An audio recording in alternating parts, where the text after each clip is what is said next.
Nós vamos abrir nossas Bíblias em Marcos capítulo 8, a gente vai ler do verso 22 até o verso 26.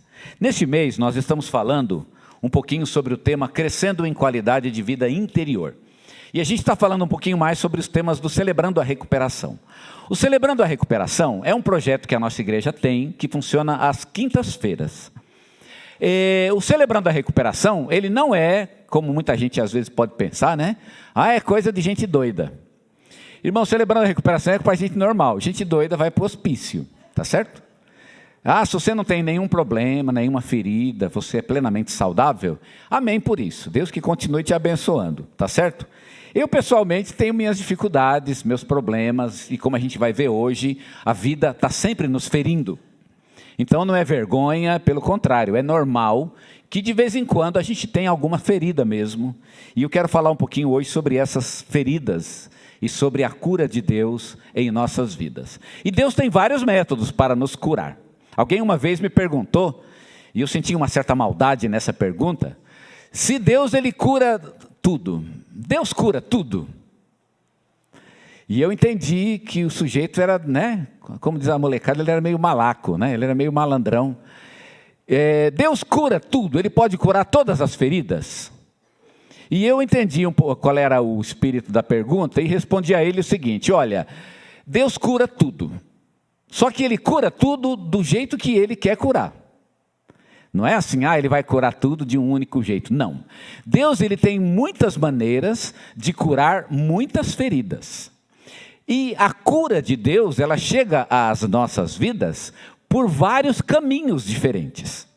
Então ele pode curar numa oração? Pode, e já fez isso muitas vezes e continua fazendo. Você ajoelhou ali, orou e levantou curado. Beleza. O sujeito foi lá na sua igreja, na sua casa, colocou a mão, ungiu com óleo, não sei como é que o pessoal faz aí, não é? E de repente, puf, você levantou curado? Pode.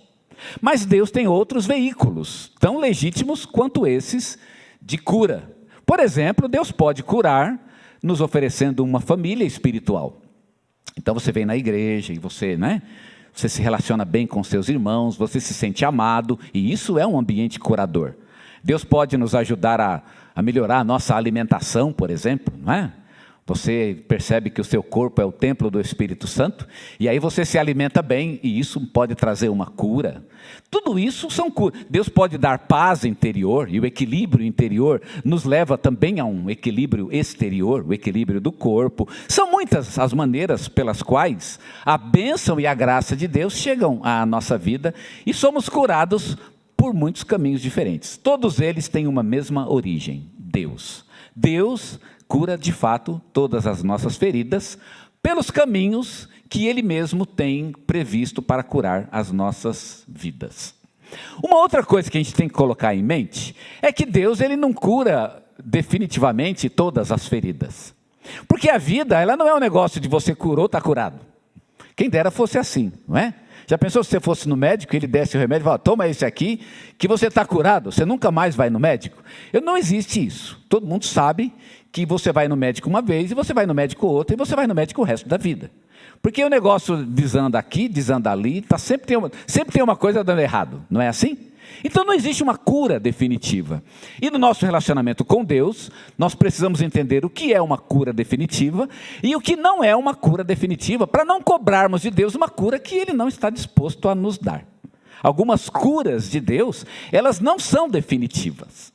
Nós ainda vamos ser feridos novamente. Por exemplo, as famílias enlutadas dessa semana. Eu imagino que hoje, nesse dia, essas famílias estão feridas. Elas têm feridas interiores. Isso não é vergonhoso, é algo normal, é algo da vida. Não é porque elas são ou não cristãs que hoje, por exemplo, não estão sofrendo. Estão. Elas estão feridas e Deus vai ter que dar um novo remédio, né? É como se ela tivesse que voltar ao consultório espiritual do nosso doutor, que é Deus, para ter um novo remédio. Mas não foi salvo? Não foi convertido? Não já foi abençoado com a cura divina? Pois é, mas a nossa luta com a vida, ela vai nos trazendo novas feridas e que vão precisando de uma nova administração da cura de Deus. E isso é absolutamente natural. De vez em quando você vai estar chorando. Mas por que de vez em quando eu estou chorando nessa vida? Eu não fui salvo? O Espírito não habita em mim? Meu irmão, isso é totalmente normal e eu espero que você faça isso mesmo. De vez em quando vai chorando até a presença de Deus, pedindo graça, pedindo bênção, quebrantando e pedindo a cura dele, porque todos nós precisamos de um trabalho de cura permanente. Até morrermos, Deus vai ter que continuar conosco. Ainda bem, não é? Já pensou se chegar o momento que você não precisa, Senhor, eu não preciso mais do Senhor, porque o Senhor me deu o remédio que cura tudo. Aliás, eu acho que nem no céu a gente vai ser autossuficiente. Até lá na presença dele, nós ainda vamos precisar dele. E sem ele, nós nunca seremos nada em tempo algum, porque nada, exceto Deus, é autossuficiente. Todo o resto da criação precisa dele para poder viver. Como disse lá o Salmo 104, se eu não me engano, se Deus fecha a respiração, a criação simplesmente morre. Tudo depende dele. Respiramos porque ele respira. Estamos vivos porque ele está vivo. Somos saudáveis porque ele é saudável. Então, a nossa vida vem dele e a nossa cura vem dele, e isso é constante e é eterno. É eterno. A vantagem lá da presença dele é que quando estivermos lá, nós não vamos ter o pecado que nos atrapalha, né? Digamos que os fatores que nos impedem de estar na presença dele não existirão, e portanto, a gente vai ter uma cura imediata, né? Como se você vivesse num ambiente do remédio, onde não há necessidade de doenças e enfermidades, já que o pecado não existirá. Bem, lá em Marcos capítulo 8, versículo 22, eu quero falar um pouquinho sobre isso. De pessoas que são curadas, mas não são. Foi curado, mas não foi. Que negócio é esse, né? Um momento em que Jesus fez o milagre, eu não sei se ele já tinha feito isso antes, eu não me recordo de nenhuma outra ocasião em que isso tenha acontecido, em que Jesus foi curar alguém e a cura não deu certo. Já viu Jesus fazer um negócio que não deu certo ou não? Quando é que Jesus ele foi lá curar e não deu certo? Se eu for curar vocês, é bem capaz que não vai dar certo mesmo, tá certo? Eu vou chegar lá na sua cama e vou decretar a cura, e eu já vou desconfiando, porque, né? Não sei nem se acho que estou errado, inclusive, né? Será que Deus vai realmente curar aquela pessoa? Você já fica, né? Mas o pastor, eu sei que ele é bom, mas não sei se é bom nesse nível, né? Eu acho que não é para tanto, não é? Eu acho que eu já iria desconfiado. Agora, isso sou eu. Os irmãos desconfiarem de mim, e até eu mesmo desconfiar de mim, eu não creio que é um grande problema. Agora, desconfiar de Jesus a gente não pode. E aqui nós temos uma cena muito curiosa, onde Jesus foi curar e a cura não deu certo. E curou, e o sujeito, coitado, acho que se eu fosse ele, eu ia ficar em maus lençóis, não é? Imagina o Senhor Jesus operou a cura. E aí ele pergunta, e aí Eliseu, curou? Como é que eu vou falar para ele que não curou, não é? Senhor, eu acho que, não sei, né? Não sei o que era para acontecer, né? Eu acho que sim, mas também acho que não. E foi bem legal aqui esse momento, né? Uma tensão, porque Jesus pergunta a ele, curou? E aí ele, Senhor, eu acho que curou um pouquinho, mas ainda está doendo, que nem aquele, né? Que nem quando você vai no médico, e aí, resolveu? E você fala, olha, está doendo ainda. E às vezes tem vergonha, né? Porque, coitado, ele, né? O sujeito tão inteligente, e me deu um remédio, ele confiou tanto no remédio, eu vou falar para ele que não deu certo. Doutor, eu sinto muito, me desculpa, né? Pede até desculpa aí, mas está doendo ainda, vou fazer o quê? Não é? Foi exatamente o caso aqui. O senhor me desculpa, mas tem alguma coisa errada, eu estou sentindo que não deu muito certo. Vamos aprender sobre essa história? Capítulo 8, verso 22, diz assim. Então chegaram a Betsaida e lhe trouxeram um cego, rogando-lhe que o tocasse. Jesus, tomando o cego pela mão, levou-o para fora da aldeia e, aplicando-lhe saliva aos olhos e impondo-lhe as mãos, perguntou-lhe, vês alguma coisa? Este, recobrando a vista, respondeu, vejo homens, porque como árvores os vejo andando. Então novamente lhe pôs as mãos nos olhos, e ele, passando a ver claramente, ficou restabelecido, e tudo distinguia de modo perfeito. E mandou Jesus embora para casa, recomendando, não entres na aldeia. Entenderam aqui essa história? Que bacana essa história, não é? O que será que aconteceu? Será que era uma cegueira mais difícil? Eu penso que não tem cegueira difícil para Jesus, eu imagino. Não é? Não há nenhuma indicação de que fosse um caso mais difícil. Jesus ressuscitou morto. Quem ressuscita morto, fazer um cego viver novamente, não creio que seja um problema tão grave. O que foi que aconteceu? Por que isso aconteceu? Eu queria pensar um pouquinho com vocês e falar um pouquinho sobre essa questão da cura de Deus sobre as nossas vidas. Eu acho importante a gente falar sobre cura, porque a gente está vivendo uma época em que a gente ouve muito falar de cura, né? A cura divina, e tem toda uma teologia da cura. Vocês vão em muitas igrejas que são especializadas em cura. Hoje em dia é natural, por exemplo, você ouvir uma oração onde o pastor ele começa a descrever as coisas que precisam ser curadas. E aí ele fala um monte de doença. Eu acho bacana o sujeito ter na mente aquela lista de doença, não é? A pessoa tem que estar bem habituada com isso, porque ele tem toda uma lista de doenças. Senhor, vai, cura aquilo outro, e vai citando aquela lista. Doença que eu faz tempo que nem ouço falar, inclusive, mas ele cita. Eu até fico me perguntando, será que era importante citar o nome? Porque se eu falar para Deus cura de uma forma genérica, será que Deus curaria genericamente? Ou se eu falar exatamente aquela doença? Porque eu acho que eu tenho, sei lá, pedra no rim. Então Deus, cura a pedra no rim. Aí Deus cura a pedra no rim, mas de repente eu tenho outra coisa, né, que está pior do que a pedra, eu não sei. Então não sei se é melhor falar o genérico ou falar da pedra. O que é isso? A gente vive hoje uma época onde se fala muito disso, de cura. E de que se você é salvo, você deveria ser curado. Não só exteriormente do corpo, como interiormente na alma. Você não deveria ter problemas ou feridas interiores. Tudo isso deveria ser curado. Será que é assim mesmo? A ideia não está de todo errada, vamos admitir, né? Como nenhuma ideia, nenhuma teologia, mesmo a mais herética, ela de fato sempre tem um substrato que é verdadeiro.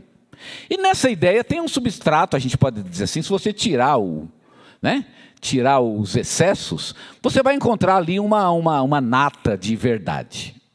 Que é a ideia de que as nossas doenças, enfermidades, todos os males da nossa vida, até mesmo aqueles interiores, eles são mesmo provocados pelo pecado.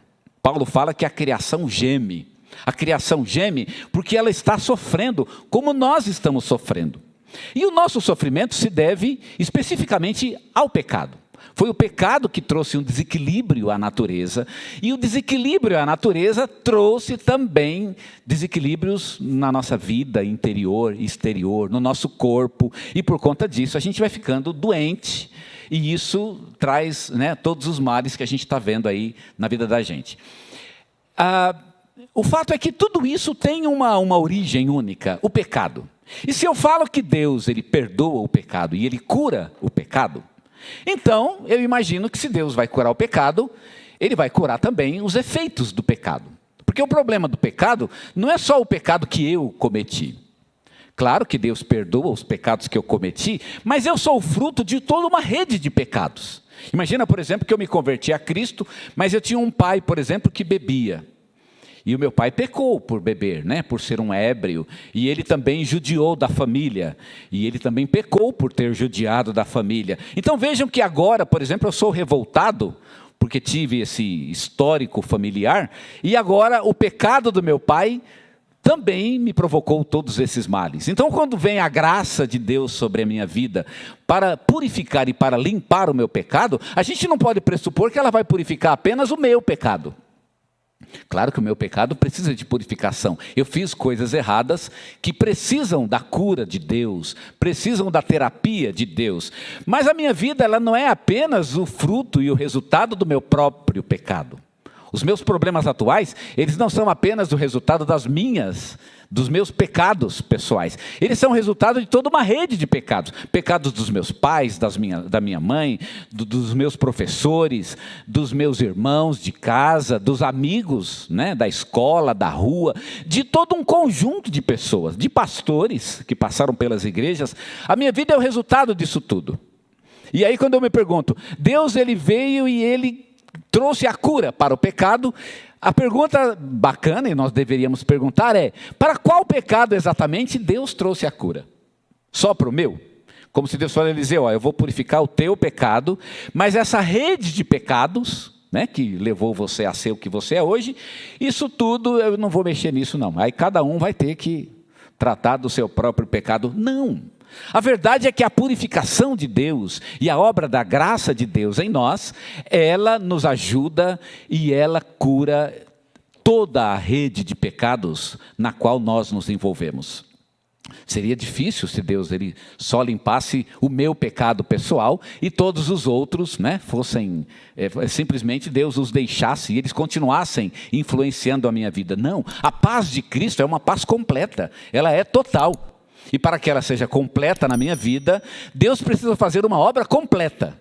Não significa que Deus perdoou o meu pai. Claro que o meu pai vai ter que pedir perdão, né, pelo pecado que ele cometeu, mas a influência do pecado dele sobre a minha vida, aquilo sim, Deus tem uma cura. E ele vai ali, né, talvez com o cotonete, né, o cotonete espiritual, exatamente resolver o problema daquela influência pessoal. O meu pai vai ter que se resolver sozinho com Deus, mas eu, pessoalmente, o que ele fez e que influenciou a minha vida, aquilo sim, Deus vai operar, porque de alguma forma, então, ele vai me abençoar com relação a todos os pecados, os meus e aqueles que foram cometidos contra mim. Essa obra de Deus, Paulo dá até uma dica, né, de como isso acontece, quando ele fala, por exemplo, que o marido não crente, ele é santificado no convívio com a esposa crente. Ele fala isso lá no capítulo 7 de Coríntios, onde o marido crente é santificado no convívio com a esposa não crente. E vice-versa. A esposa não crente é santificada no convívio com o marido crente. Não significa que o marido não crente é salvo por tabela. Já que ela está casada com um não crente, então o não crente é salvo. Não é isso que significa santificado. Significa que Deus dá um novo significado para aquela relação.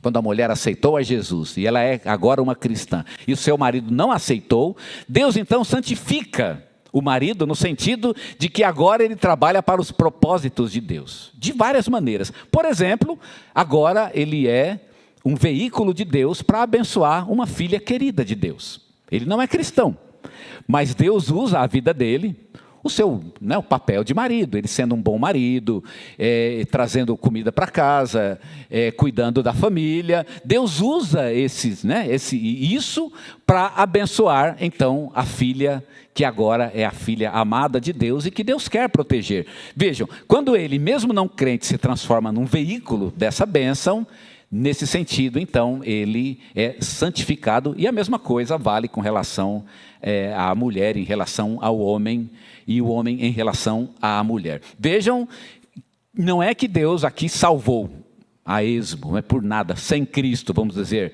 não, mas ele ressignifica o pecado, né, uma relação que antes poderia ter sido impura, como Paulo disse, senão seria uma relação impura. Deus santifica. Então, a minha vida, o resultado, né, que é hoje a minha vida, resultado dos pecados, ela é total e completamente purificada por Deus, não só dos meus, mas de todos os pecados dos quais eu fui vítima. Então isso é importante. E não é de estranhar então que alguns vão dizer que se Deus ele vai curar o pecado, ele vai curar também os efeitos do pecado. E quais são os efeitos do pecado? As doenças, as enfermidades do corpo e também as enfermidades da alma. Não é assim que isso não seria lógico? Seria bastante lógico pensarmos assim. O problema de pensar assim, primeiro, é que não é real, isso não acontece. De fato, quando eu aceitei a Jesus, eu posso dizer que eu tinha algumas coisas que depois foram resolvidas. Eu falei da pedra no rim, e de fato eu tinha pedra no rim. Não tenho mais. Alguma coisa aconteceu que a pedra no rim acabou, foi embora, não voltou nunca mais. De fato, Deus curou a pedra no rim, mas eu não posso dizer que Ele não curou outras coisas, porque de fato eu tenho outras doenças, não é? Estão lá. Então Deus resolveu algumas doenças, outras apareceram depois que eu aceitei a Jesus. O mesmo aconteceu com o meu interior. Quando eu aceitei a Jesus, talvez eu tivesse algumas dificuldades interiores, algumas lutas, algumas feridas interiores, culpas, angústias, tristezas, depressões. E eu vejo que Deus curou algumas. Mas eu vejo que ele não curou todas, porque quando eu olho para o meu interior, eu percebo que ainda há coisas que eu não gosto dentro de mim, coisas que são feridas. E eu tento me livrar dessas coisas e eu não consigo. E eu vou a Deus, e eu sinto que Deus pode me ajudar. Vejo que Ele até opera uma cura, a palavra de Deus, ela me cura. Nós cantamos um hino, aliás, lemos um texto, né? Lá do Salmo, que fala, envia-me a tua palavra, para que eu seja curado. De fato, isso acontece mesmo na minha vida. Deus envia a sua palavra e eu sinto a cura. Mas à medida que eu sinto a cura, eu vejo que Deus também não cura tudo. Alguma coisa Ele não cura. E aí eu me pergunto, então, quer dizer, na prática eu percebo que a cura de Deus, ela não acontece completamente. Então essa ideia de que eu serei, de que eu vou encontrar cura para todas as coisas, parece que não há realmente um efeito prático disso, isso não acontece de fato. Mas há um motivo para isso, já que estamos falando do aspecto físico, tem sim um motivo para isso. É que Deus criou a gente com limites. Então eu tenho que respeitar os meus limites. Eu tenho limites físicos e tenho limites emocionais. Eu posso pular dessa galeria, por exemplo, mas eu não devo esperar que se eu pular da galeria, eu vou ficar bem. Eu não vou ficar bem, tá certo? Eu vou pular, mas chama a ambulância, porque eu vou me machucar. Não tem jeito. Eu posso cair desse teto, e se eu cair do teto, é bem provável que eu vá morrer.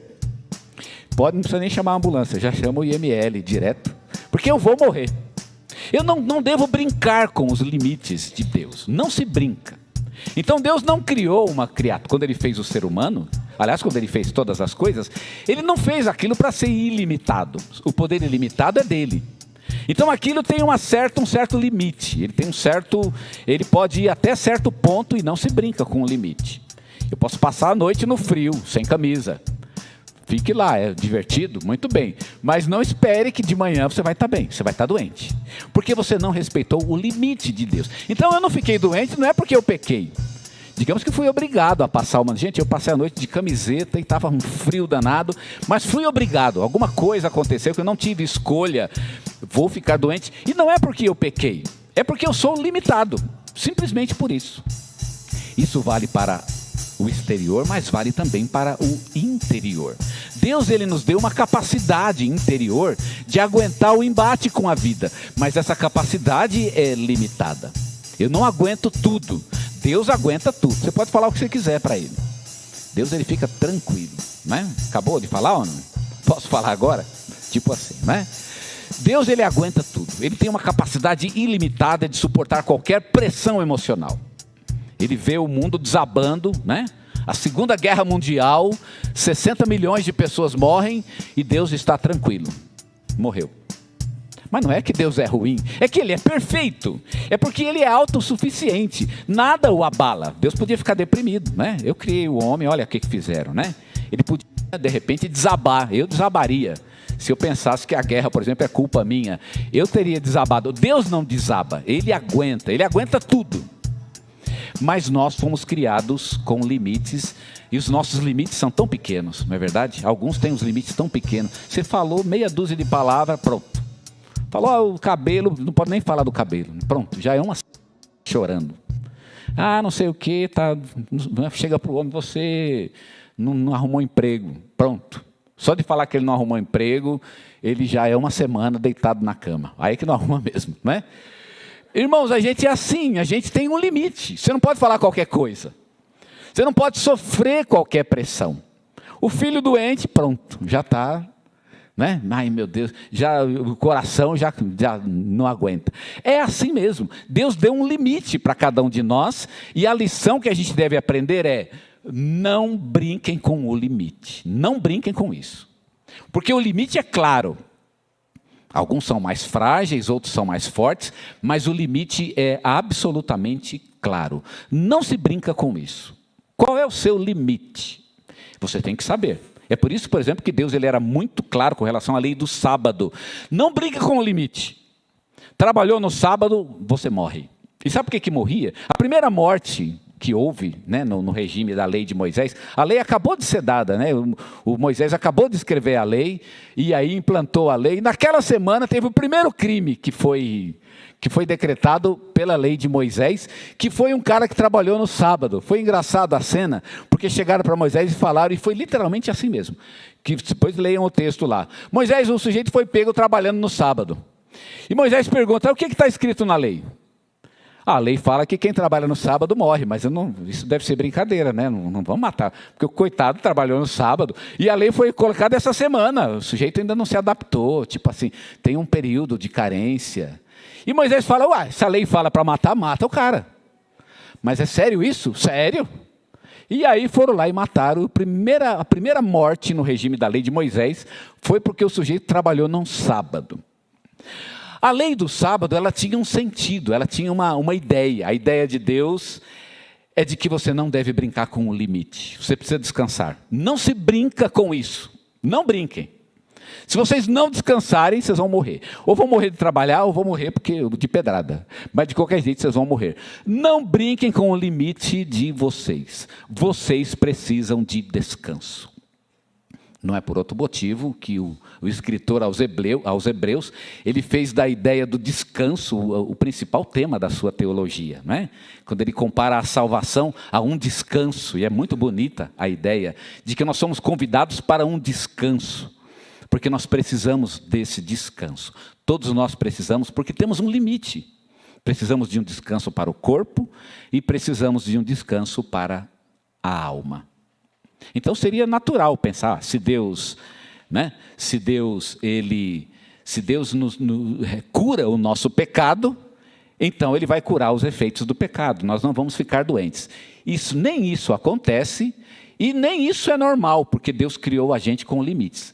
Os problemas que nós temos é porque nós não respeitamos os limites de Deus nos quais nós deveríamos viver. Aceitar a posição que Deus nos deu nas condições que Ele nos deu.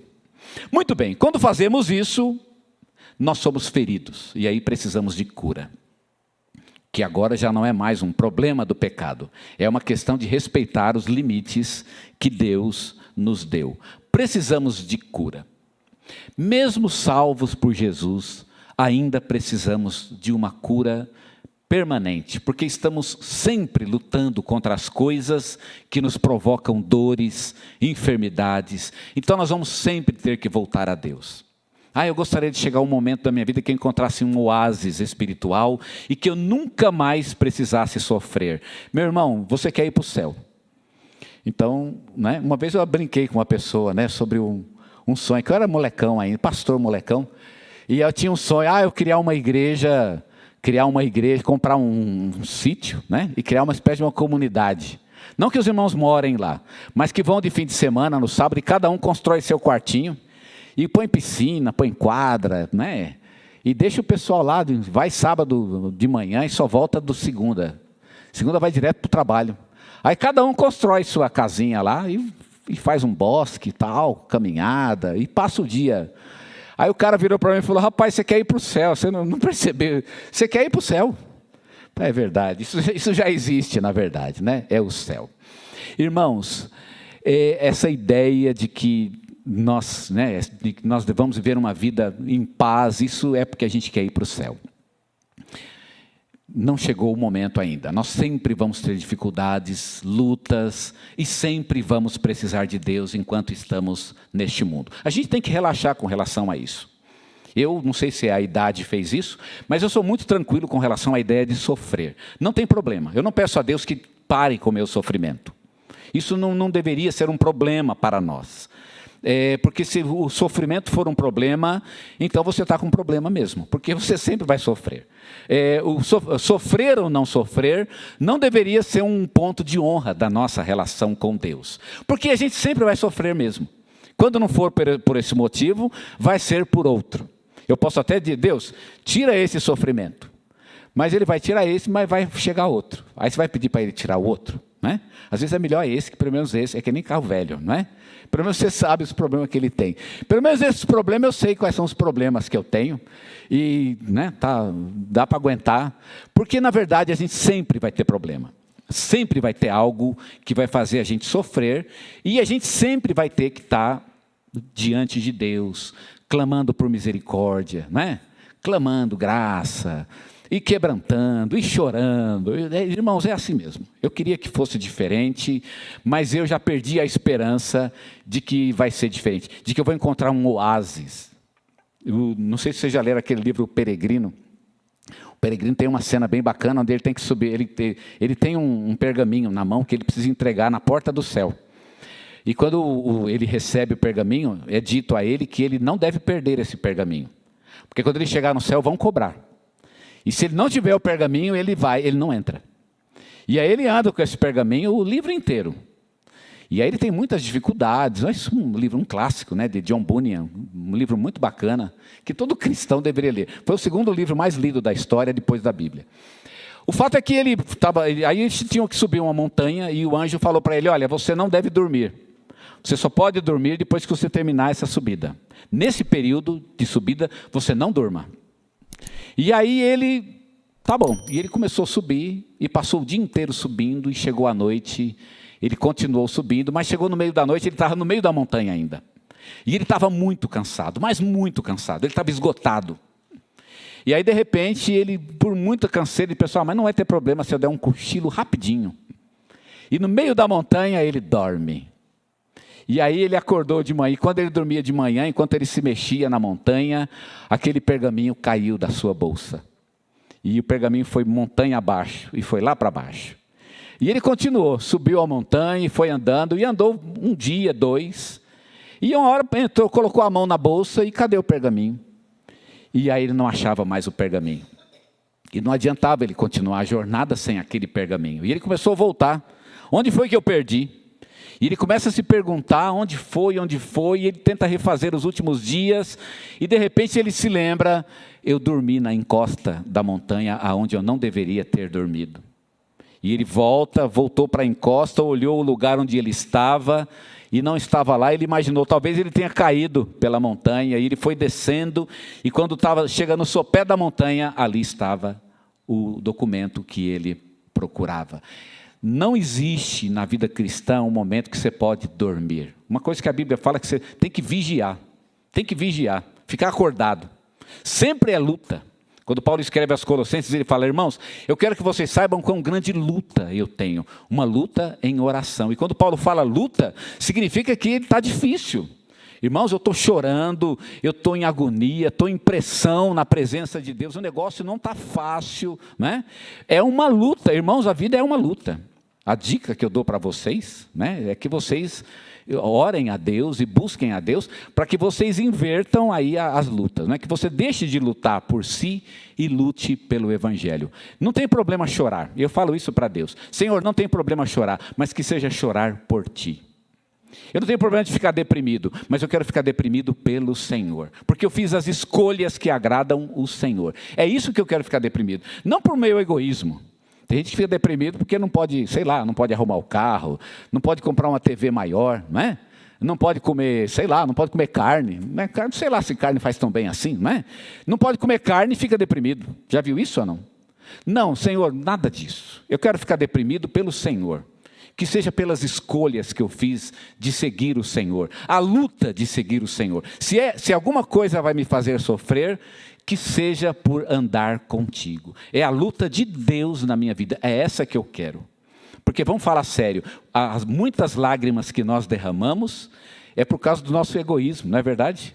Você só quer satisfazer seu egoísmo, só isso. Está chorando por quê? Porque briguei com a mulher.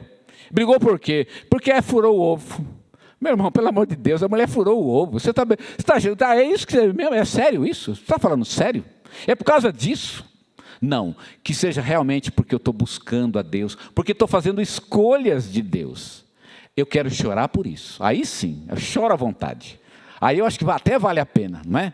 Senhor, é por Ti. A lágrima é tua. A lágrima é tua. Tem um hino bonito, né, do Jorge Camargo, que fala que Deus recolhe as nossas lágrimas. Eu acho que tirado, inclusive, lá do Apocalipse, onde tem aquela visão dos santos que estão embaixo do trono, e que Deus recolhe as orações em taças. E é interessante a ideia de que quando eles chegam no céu, eles veem as taças aonde Deus recolheu as orações. E o Jorge Camargo fez uma música bem bonita, onde ele fala que essas taças, elas estão cheias com as nossas lágrimas. Eu acho isso incrível. É como se as lágrimas que você derramou na presença de Deus, elas fossem guardadas em taças. E quando você chega, Deus mostra, olha, aqui estão as suas lágrimas. Você achou que não valia a pena, você achou que não era nada, você achou que tinha te esquecido, mas olha aqui, eu guardei as tuas lágrimas, elas são preciosas para mim. Irmãos, se vale a pena sofrer por Jesus. Pede para Jesus para tirar da sua vida o sofrimento que não tem a ver com Ele. É do teu egoísmo? Tira. É do teu egocentrismo? Tira. É do teu orgulho? Tira. Eu não quero que sofrer por causa do meu orgulho. Porque vamos falar sério, muitas das nossas lágrimas é porque nosso orgulho não foi satisfeito, né? O teu ego foi ferido e aí você fica todo, né? Fica todo feridinho, não é? Não é assim que funciona? Eu sei disso porque eu entendo bem, eu sou assim também. Não, que seja por Deus, eu quero lágrimas por Deus. Deus, essa lágrima é tua, foi porque eu escolhi o Senhor que eu estou chorando. E recolhe a minha lágrima, ela tem sentido na tua presença. Esse é o sofrimento que vale a pena.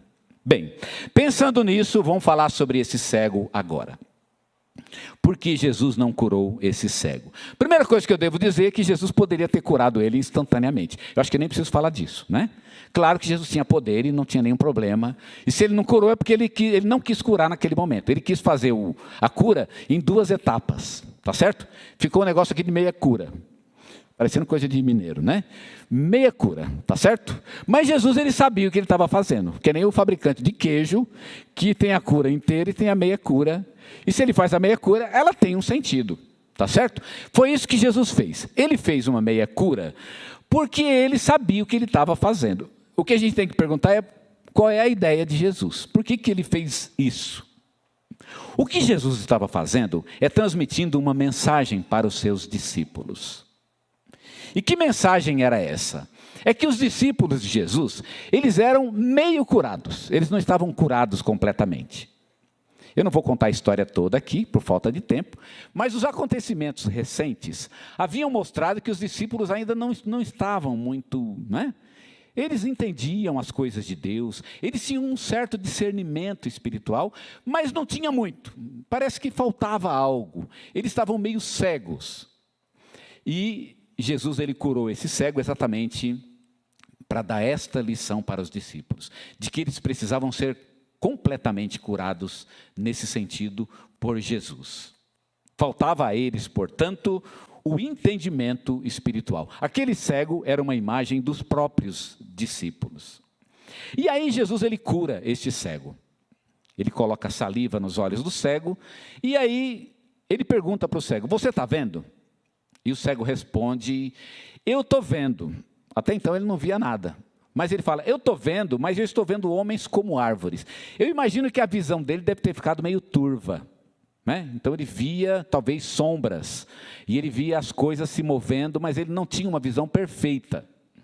E aí Jesus então fez um segundo processo e ele curou então aquele cego completamente. O que Jesus está mostrando é que existem pessoas que, num sentido em que deveriam ter sido completamente curadas por Jesus, não o foram. Porque, e agora prestem atenção, existe sim um sentido no qual todos nós deveríamos ser completamente curados. Há um sentido que você não deveria se permitir viver doente, que você não deveria ser fraco. Quando Paulo fala, né, um dia nós vamos falar sobre esse texto, estou segurando essa mensagem para uma ocasião, onde Paulo fala: quando sou fraco, eu sou forte.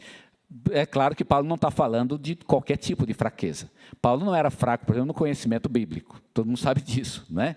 Ele tinha muito conhecimento da palavra, porque ele lia a palavra. Paulo não está dizendo que ele é fraco na fé em Jesus. Porque se você for fraco na fé em Jesus, aí você é fraco mesmo. Ninguém é forte sendo fraco no seu relacionamento com Jesus. Paulo não está falando que ele é fraco no amor, porque Paulo era um homem cheio do Espírito Santo e, portanto, ele era forte no amor. Se você não ama seus irmãos e é fraco nessa área, então você é fraco mesmo. Quando Paulo diz, quando eu sou fraco, ele não está dizendo qualquer tipo de fraqueza. E aqui é o caso de Jesus. Ele não está falando sobre qualquer tipo de cura. Que cura é essa, especificamente, a que Jesus está se referindo? Ele está falando exatamente da nossa visão de Jesus, a nossa visão de Deus. Aqui a questão é a questão da visão. E Jesus precisa abrir os nossos olhos para enxergar as realidades espirituais. Há muitas pessoas que nunca abriram seus olhos para enxergarem as realidades espirituais. Eles ainda são cegos para o mundo espiritual. As coisas que não se veem, mas que nós deveríamos ver.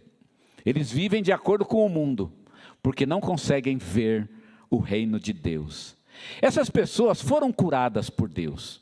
E essa é a lição. Mas parece que ainda não foram totalmente curadas. Estão na igreja, mas não estão totalmente na igreja. Estão no mundo, mas não estão totalmente no mundo. Eles vivem numa vida intermediária. Você não sabe se o cara é crente ou não. Esse sujeito é crente mesmo? Não sei. Na verdade, porque ele vive uma vida dupla. Ele fica ora no mundo, ora na igreja. Ora a igreja o satisfaz, ora ele busca o mundo, né, na avidez das coisas deste mundo. E qual é o problema específico dessas pessoas? Irmãos, o problema específico é que os olhos dessas pessoas não foram abertos para ver o reino de Deus e as realidades do reino de Deus. De alguma forma elas estão cegas para aquilo que o reino de Deus tem para oferecer a elas. Ah, mas eu leio a Bíblia, mas não entendo. Sabe o que falta? Compreensão espiritual. Falta abrir os olhos para a realidade de Deus. É aquela pessoa que às vezes lê a Bíblia e a leitura da Bíblia não dá resultado. Como é que uma pessoa lê a Bíblia e a leitura da Bíblia não tem resultado sobre a sua vida? Irmãos, é impossível uma pessoa ler a Bíblia e a Bíblia não transformar a sua vida. A palavra de Deus, ela é santificadora. Quando Jesus orou lá no capítulo 17 de João, ele disse, santifica-os na verdade. A tua palavra é a verdade. A palavra é santificadora. Se ela é santificadora e ela é o veículo de Deus para a nossa santificação, como é que tem gente que lê a Bíblia e não é santificada pela palavra? Como isso é possível? Falta uma visão. É como se os olhos não estivessem abertos para aquela realidade. Eles leem, mas eles não conseguem penetrar no segredo mais profundo da palavra de Deus. A palavra de Deus não tem sobre eles o efeito que deveria ter. E sabe qual é o resultado? Essas pessoas são infelizes consigo mesmas. E nunca são frutíferas no reino de Deus. Estão na igreja, mas elas não conseguem produzir frutos para Deus. E sempre são infelizes no mundo, e esse é o problema, né? Porque meio que enxergam e meio que não enxergam. São infelizes na igreja e são infelizes no mundo. Eu já passei por uma fase assim. Eu gostava da igreja um tempo, enjoava da igreja, ia para o mundo, enjoava do mundo, voltava para a igreja.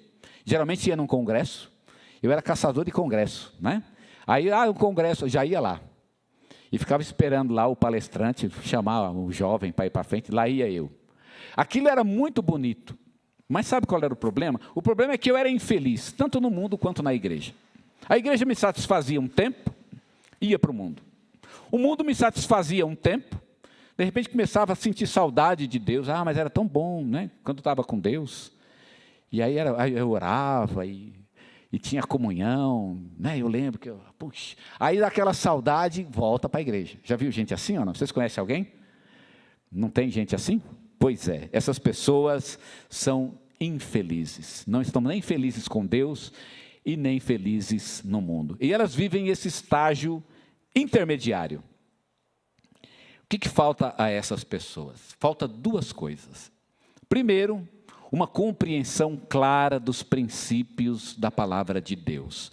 Elas não compreenderam ainda os princípios da palavra de Deus e não os aplicou às suas vidas. Elas entenderam alguns princípios, estão indo bem. Mas é como se alguns princípios ainda permanecessem um mistério para elas. E a palavra de Deus ainda fosse esse mistério. Elas não têm ainda essa compreensão. Os princípios da Bíblia não são claros. Então ela parece que não consegue orientar as suas vidas pelo princípio da palavra de Deus. Não engatilha o princípio. Quando você está com Deus, a pressão da vida logo engatilha o princípio. Não é assim? Ah, aconteceu isso, perdeu dinheiro, roubou, está doente, caiu, quebrou a cabeça, quebrou o braço. Na hora que você escuta a notícia e que você tem um impacto com a notícia, na hora liga o princípio da palavra. Na hora. E essa é a visão espiritual. Porque na hora o Espírito Santo toca. Morreu. Na hora, Deus, vamos, né? O negócio aqui é com Deus. Quebrou o braço, opa, o negócio aqui é com Deus. Na hora, irmãos. Há pessoas que não, né? Quebrou o braço, já sai correndo. Vai atrás, não sei, né? Do advogado, da profetisa, eventualmente do médico também, não é? Essas pessoas não têm uma compreensão clara da vontade de Deus para as suas vidas e não têm essa relação com Deus tão clara e tão imediatamente colocada. E por isso, elas são pessoas meio cegas, meio que veem. Segunda coisa que falta a essas pessoas, além de uma compreensão da palavra de Deus, essas pessoas também não têm um envolvimento total com Cristo. Nunca se envolveram totalmente. Eu já falei aqui uma vez e vale a pena repetir. Jesus fala que se você vai se envolver totalmente com Ele, você tem que estar preparado para perder a sua vida. Se você quiser guardar a sua vida, você vai perdê-la. Mas se você perder a sua vida, você vai ganhá-la. O que ele quer dizer com isso? Há várias maneiras de interpretarmos esse texto, mas eu creio que a melhor delas, e várias são válidas inclusive, mas a melhor e a que mais me chama a atenção é a seguinte: seguir a Jesus é você empenhar a sua própria felicidade em Jesus. É você desistir de ser feliz. É isso que significa perder a vida. Perder a vida não é que você vai morrer. Alguns até morrem mesmo, né? Mas muito raramente alguém morre. Na verdade, você vai continuar vivo, vai morrer de velho, com 80, 90 anos, tranquilo. Não é perder a vida no sentido de que você vai morrer. Você perde a vida no sentido de que você não vai mais ter os recursos que a vida lhe dá, não vai mais confiar nesses recursos para ser feliz. Quais são os recursos que a vida te dá para ser feliz? Uma relação amorosa, que você esteja apaixonado? O dinheiro, o conforto dessa vida, tudo isso é muito bom, é maravilhoso, é bênção, inclusive, de Deus, mas você renuncia todos esses recursos. Eu não vou depender deles, eu dependo de Deus, porque você pode ter tudo isso e ainda assim não ser feliz, não é verdade? Então, o que eu devo fazer? Renunciar à própria felicidade. A renúncia da felicidade é que significa perder a vida. Não que você não vai ser feliz. E veja, quando eu falo você não vai ser feliz, é porque você deve estar preocupado, né? Uma pergunta que eu mesmo fiz para Jesus. Mas eu serei feliz? E sabe qual foi a resposta que eu obtive de Jesus? A tua felicidade não é um problema teu. Não é você que tem que estar preocupado com isso, sou eu. Deixa a sua felicidade na minha mão. Se você vai ser feliz ou não, é um problema meu. Lá, não crianças... Põe a tua felicidade num ponto de honra entre eu e você. É isso que Jesus está dizendo. São maravilhosas e elas vão ter um culto. Porque se você fizer isso, você vai ter problemas com Jesus. Ele pode te obrigar a fazer escolhas que você não quer fazer. Aliás, antes de ler o texto, e aí você vai optar pelo quê? Dar um pequeno aviso, pela sua felicidade? Alvina, opte pela infelicidade. Deus, se eu seguir por esse caminho, eu serei infeliz. Pelo menos o saibam. Mas então vamos ser infelizes. Essa semana a gente não tem problema, vamos ser infelizes, mas é a tua vontade que importa. Irmãos, há cristãos que jamais fariam essa escolha, jamais, nunca fariam isso, nunca. Eles são incapazes de tomar essa decisão, porque ainda estão muito cheios de si mesmo. Eles vão viver bem com Deus, vão andar bem, vão para a igreja, né? Vão lá no jantar, vão no acampamento, né? Vão ler a Bíblia, inclusive, mas o dia que eles tiverem que escolher entre sua felicidade pessoal e o caminho de Deus, eles jamais escolherão o caminho de Deus. É a felicidade deles que importa. São pessoas que ainda estão com um olho um tanto turvo, porque ainda não entenderam o caminho de Deus para as suas vidas. A dica que eu dou para você é: esquece a felicidade. Eu sou assim, eu não penso em felicidade mais. Minha felicidade está na mão de Deus. Se vou ser feliz ou não, isso é com Ele. Tá certo? Eu só pedi para Deus, isso não sei se Ele ouviu minha oração, isso eu pedi há muito tempo atrás, né? Que se eu for infeliz, que Ele me faça viver pouco. Porque viver muito e infeliz é bem duro, né? Ninguém merece, né? Me faz ser que eu morra cedo, então. Porque aí eu vou com o Senhor, e com o Senhor eu tenho toda a alegria de que eu precise, mas até essa oração eu percebo que não está no meu controle. O quanto vou viver não pertence a mim, isso pertence a Deus, isso está com Ele. E eu nunca tive problema com felicidade ou infelicidade. Confiar em Jesus sempre é uma tacada certa. Aliás, Jesus disse, né? Paulo disse, inclusive, aquele que nele crê não será confundido. Creia em Jesus. Você não vai ser confundido. Confundido significa envergonhado. Envergonhado porque você acreditou e no fim você foi infeliz. Sabe por quê? Porque aí as pessoas do mundo vão rir de você. Você fica falando de Jesus, olha aí, você creu nele, olha aí, só se deu mal, né? Virou um laranja de Jesus, não é assim? E o mundo vai falar mesmo. Jesus nunca vai deixar isso acontecer, porque é testemunho para ele. É testemunho para ele que aquele que o serve, aquele que é dele, encontre realmente uma vida de realização na presença dele e porque vive na presença dele. É exatamente por isso, porque rejeitou o mundo e está com ele. Esse é o propósito e o objetivo de Deus em nossas vidas. Há cristãos que não têm essa capacidade. Eles estão na igreja, receberam de fato alguma obra de Jesus, mas parece que ainda estão parados em uma meia cura, para lembrar o nosso termo aqui, não é? O que fazer? Quero ir para a parte final da nossa palavra, então, sendo um pouco prático. O que podemos fazer na prática, para que então sejamos, nesse sentido sim, curados completamente por Jesus? Mesmo que eu ainda terei feridas, né? Eu tenho certeza que a vida ainda vai me ferir muito. Não tem problema.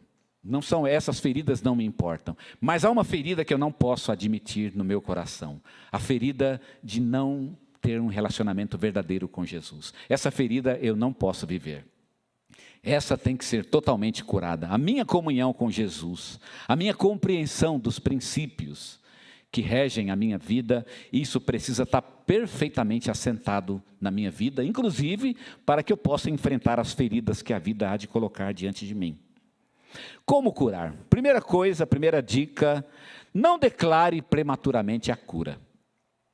Confesse a falta. Jesus perguntou para o cego, você está vendo? E é engraçado ele perguntar, né? Jesus ele sabia o que estava fazendo. Tanto sabia que ele perguntou, como é que foi?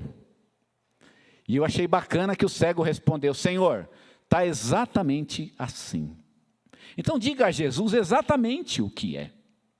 Jesus, eu ainda tenho problema nessa área. Não está curado, ainda estou com problema. E você tem que ser franco com ele. O Celebrando é bem bacana, porque ele desafia as pessoas a fazer um inventário. E a ideia do inventário é exatamente descobrir aonde na sua vida, não só as coisas boas, né, mas também as coisas ruins, teve o seu lugar. Para você poder saber como é que você chegou onde você está. E você ser muito franco com aquilo que está errado. Jesus está errado, eu não consigo, eu não sei porquê. E aí você vai ter que admitir, né? Talvez eu tenha que falar algumas coisas sobre mim, tem que ser franco. Eu achava que eu era o máximo e não sou. Eu achava que eu era compartilhador, mas eu sou um egoísta. Eu achava que eu era santo, mas eu sou um corrupto. Eu sou um adúltero. Eu sou um maldoso, eu tenho maldade no coração, eu quero o mal das pessoas. Eu pensava que eu era amoroso, mas não sou. Você tem que ser franco com Jesus, aberto, você tem que jogar aberto. Aqui Jesus pergunta, você foi curado? E ele fala, não, tem algum problema e eu preciso dizer isso para Jesus. Jesus, tem alguma coisa errada comigo. E se você estiver na presença dele com essa confissão, é aí que começa tudo. É com a admissão da culpa. Aliás, eu celebrando a primeira de todas os princípios, não é? É a admissão daquilo que está errado. Esse é o primeiro passo e o primeiro princípio, inclusive. É você admitir que você está errado. Tem alguma coisa errada comigo, Senhor. E vamos trabalhar junto. Eu não vou sair da tua presença enquanto eu não perceber que o Senhor está trabalhando, que as coisas estão melhorando. Eu preciso. Tem uma coisa errada. Não vamos declarar a cura. Tem muita gente declarando cura aí, né? Glorifica a Deus agora. Não vou glorificar, ainda não. Vou glorificar, que nem o Isaías 12, né? Naquele dia eu vou glorificar, hoje não. Hoje eu preciso me quebrantar, hoje é o momento de buscar o Senhor em contrição, porque tem coisa que tem que ser consertada na minha vida. Começa por aí. O que tem que ser consertado? Então, você tem que dizer para Jesus, Senhor, realmente tem coisa errada. Os outros acham que eu sou o máximo, mas eu sei que eu não sou. Eu sei o que está errado comigo. E o problema está aqui, é assim. E são coisas horríveis de dizer. Eu tenho até vergonha de dizer o nome do que eu sou, mas eu sou, infelizmente. E você coloca isso diante de Jesus. Então essa é a primeira questão, confessa. Segunda questão prática, não evite a desesperança. Tem gente que pensa, não adianta, eu sou uma causa perdida. Não, ninguém é causa perdida diante de Jesus. Não adianta ir além. Tem gente que diz isso, não adianta, não tem jeito para mim. O cego podia falar isso, né? Admitir prematuramente, falar, Senhor, não adianta não. Eu imaginava mesmo que é difícil e tá bom assim. Ele não podia ficar contente? Eu estou vendo homens que nem árvores, ele disse. Mas já está bom, está melhor do que antes. Antes eu não via nada, agora pelo menos eu estou vendo homens que já dá para, né? Dá para andar, tal, já dá para andar até sem muleta, de repente, já tateando, tal. Não é verdade? Ele podia falar, não. Ele foi sincero diante de Jesus e ele não teve desesperança. Senhor, eu estou vendo, mas ainda tem coisa errada. Eu sei que o Senhor ainda pode fazer mais. Eu sei que o Senhor ainda pode fazer melhor. Deus pode fazer melhor. É claro que Ele pode. E você pode colocar isso diante dele. O Senhor pode fazer melhor na minha vida. O Senhor é poderoso para fazer isso.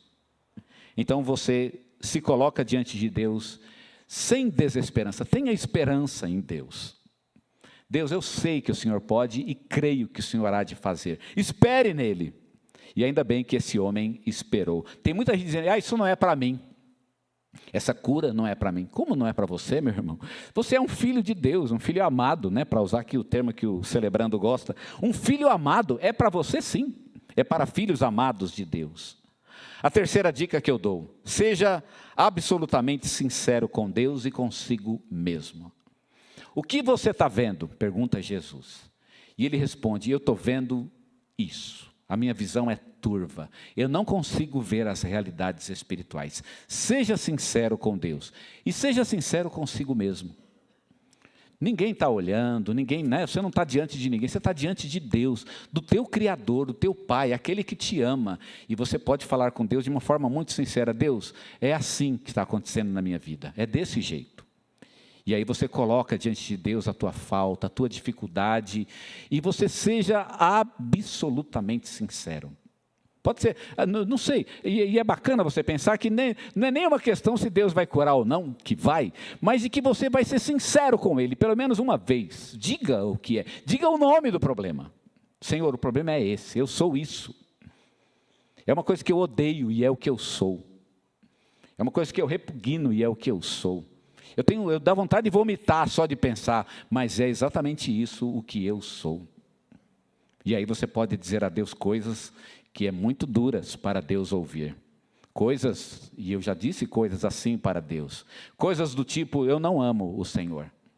Eu queria muito pensar que eu amo, mas não amo o Senhor. Não vou dizer que eu não sou, sou um filho. Eu sou aquele filho que não ama o pai. Já viu o filho que não ama o pai? Tem filho que não ama o pai. Pois é, eu sou um filho que não ama o pai. Mas sou um filho, ainda me sinto. Eu estou na mesa. Porque Jesus fala, Deus começou a obra. A obra começou nessa vida. Começou o processo de cura. É como aquele filho na mesa, mas eu não tenho relacionamento com o pai. Eu sou um estranho para o próprio Deus. E aí você confessa. E é sincero diante de Deus. Sincero consigo mesmo. E por fim, a última coisa que podemos fazer é nos submeter completamente a Cristo. O segredo, e aqui está o segredo, de uma vida com Deus, é a submissão completa. O que é submissão completa? É quando você não pensa mais em si mesmo, você pensa na vontade de Deus para você. Não é mais o que você quer, é o que Deus quer para você. Porque a gente faz muito o que quer, Você vem na igreja se quer ou não quer, não é assim? Você dá dízimo se quer ou não quer. Não estou nem dizendo que você venha para a igreja ou não. Não é isso. Dá dízimo, filho, dá ou não. Não estou dizendo para dar ou deixar de dar. Mas não é a tua vontade que importa. Eu não tenho nenhum medo, irmãos, de falar isso. O que importa agora é o que Deus quer. Não é mais o que eu quero, não. E não importa, eu vou me lançar, eu me jogo. Eu acho que estar com Deus é que nem pular de um trampolim. Se você pular do trampolim, é melhor não fazer chapinha antes, né? Eu não recomendo fazer a chapinha. É melhor fazer a chapinha depois. Porque você vai molhar o cabelo, você vai molhar tudo. Estar com Deus é como pular de um trampolim.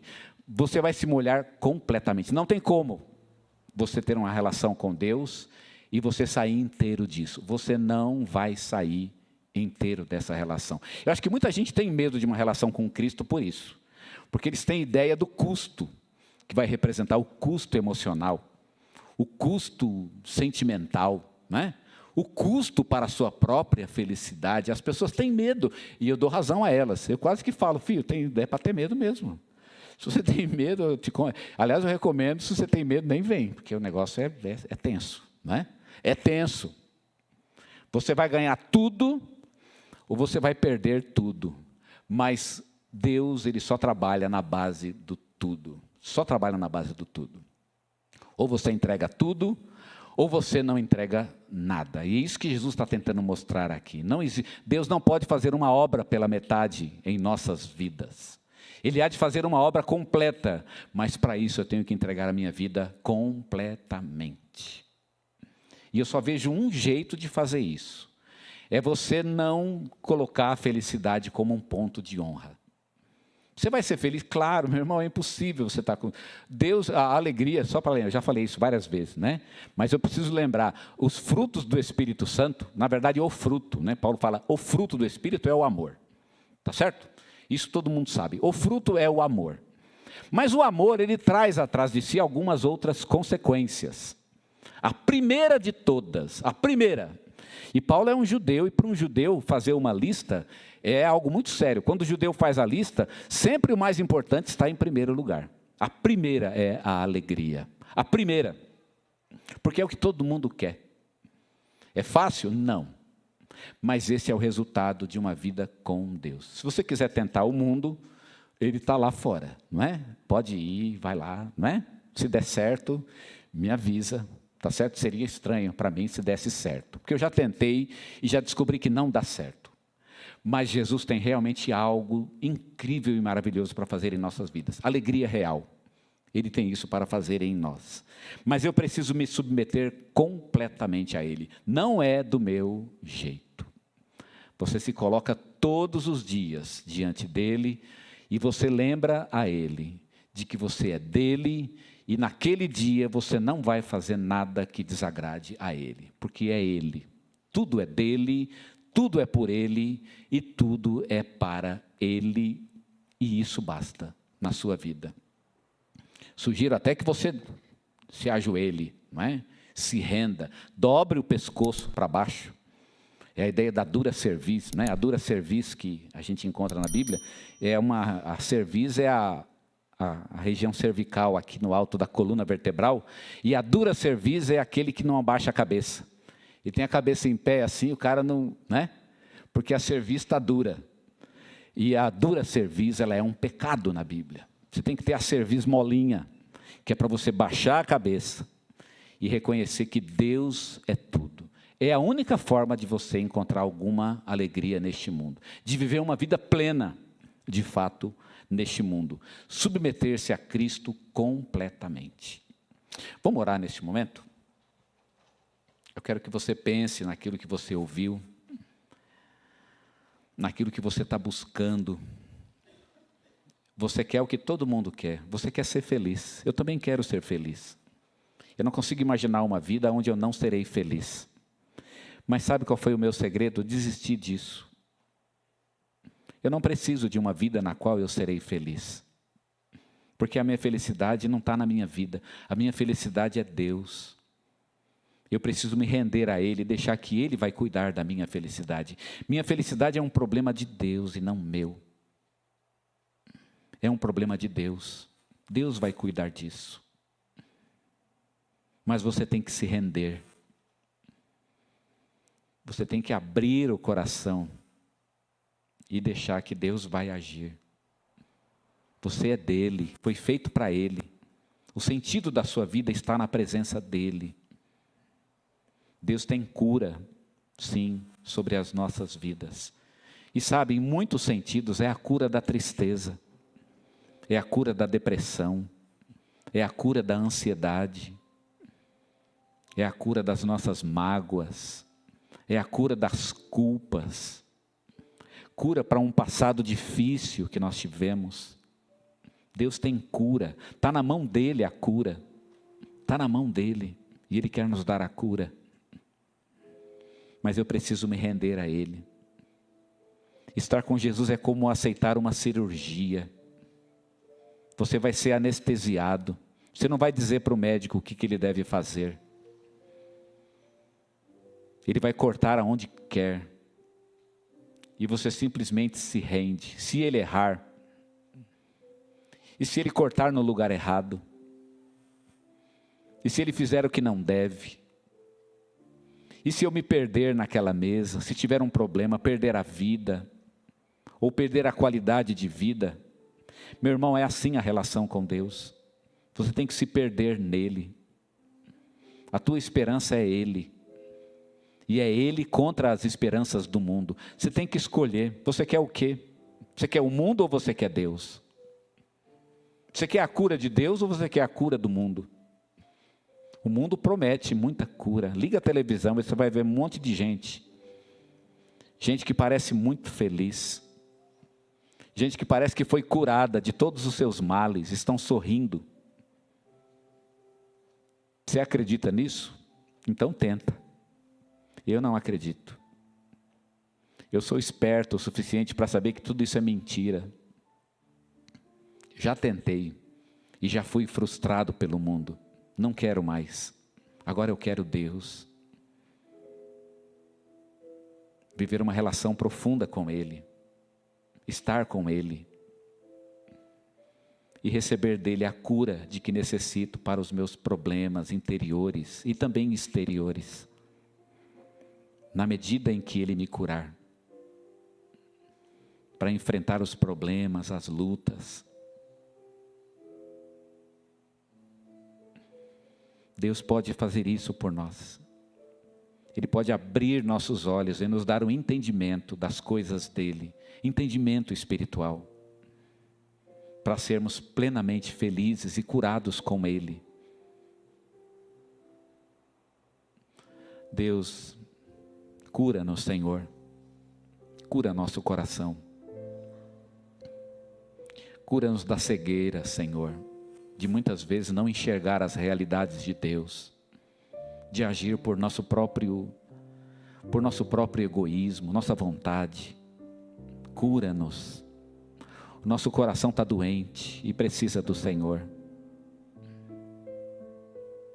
Cura-nos, ó Pai. Confiamos no Senhor. Nós não acreditamos que esse mundo vai nos dar o alívio de que necessitamos. Nós não temos nenhuma esperança de que os recursos deste mundo, Senhor, vão nos trazer a alegria de que necessitamos. E se é assim, então, ó Pai, o que podemos fazer? Não haveria esperança se não fosse o Senhor. Seja a nossa esperança, Pai. Põe Tua mão curadora sobre nossas vidas. E devolve-nos, ó Pai, a saúde espiritual. E a saúde espiritual é compreensão das coisas de Deus. É frutificação para o Senhor. É andar contigo. Porque muitas dores virão, mas estaremos contigo para enfrentá-las e vencê-las todas. Todas. Cura-nos, ó Deus, cura nossas vidas. Que o Teu Espírito seja o remédio santo, santo, que vai nos dar a vida que tanto pedimos a Ti, a vida que sonhamos. Bênção para nós, para as pessoas que nos cercam e para quem mais o Senhor quiser abençoar. Clamamos a Ti, Senhor. Cura nossos corações. E devolve-nos, ó Pai, a alegria de viver. Nós clamamos assim, no nome do Senhor Jesus. Amém, Senhor.